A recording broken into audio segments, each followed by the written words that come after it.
Good morning and welcome to the Morning Espresso by the Indian Express. My name is Rahil Philippos and here is today's big story.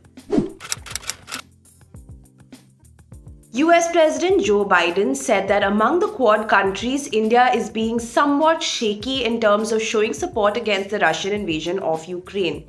Meanwhile, Prime Minister Narendra Modi spoke to his British counterpart Boris Johnson.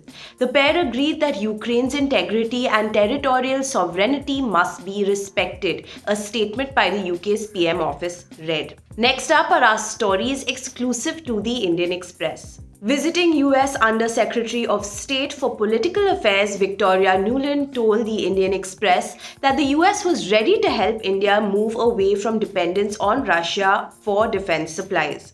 As Ukrainians fleeing the war continue to head to the border with Poland, Warsaw's mayor has said that the city has reached its capacity to accept refugees, and if there is another wave, Europe and the US will have to step in and share the burden. Pratap Bhanu Mehta writes on how Russia's invasion of Ukraine has revealed a new world order.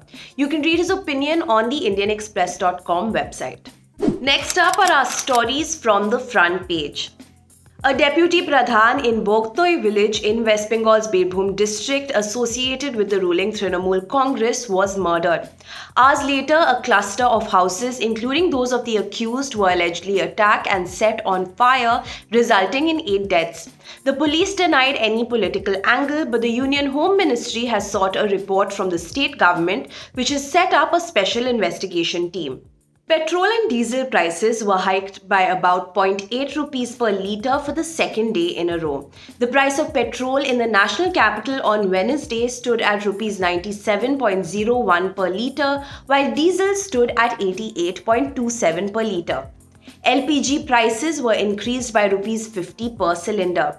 The prices of both petrol and diesel are expected to rise further as crude oil prices have increased due to the Russia-Ukraine conflict. And now for our must-read stories.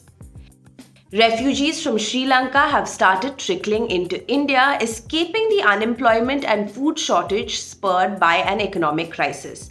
As many as 16 Sri Lankan nationals, all Tamils from the Jaffna and Mannar regions, reached Tamil Nadu in 2 batches. Intelligence officers in the state have obtained information that around 2,000 refugees are likely to arrive in the coming weeks.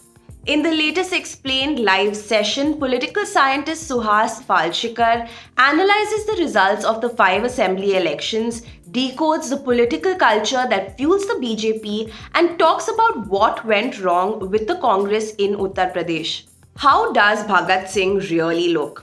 The images and imagery that are frequently invoked on social media and in political discourse derive from certain romanticized stereotypes rooted in the folklore around the unparalleled bravery and fearlessness of Bhagat Singh, who was only 23 when he gave his life for the nation. The Punjab government ran into controversy after they decided to display a likeness of Singh rather than any of the revolutionaries' 4 available authentic photographs at his offices. We take a look at how he has been depicted and spoken about over the decades. And finally, for the people who play it, wheelchair basketball is much more than just a sport. It helped Haryana's Geeta Chauhan fly from the literal corner of her room where she was expected to sit quietly all day into a world of superhero champions in sport. Meanwhile, for Dinkle Shah, who was restricted to a wheelchair after suffering a spinal injury during the Bhuj earthquake of 2001, the sport offers a much-needed escape from her grueling 9-to-5 at a consultancy firm. And that's all for today's Morning Espresso. Thank you for watching and don't forget to subscribe to the Indian Express's YouTube channel for the latest news updates.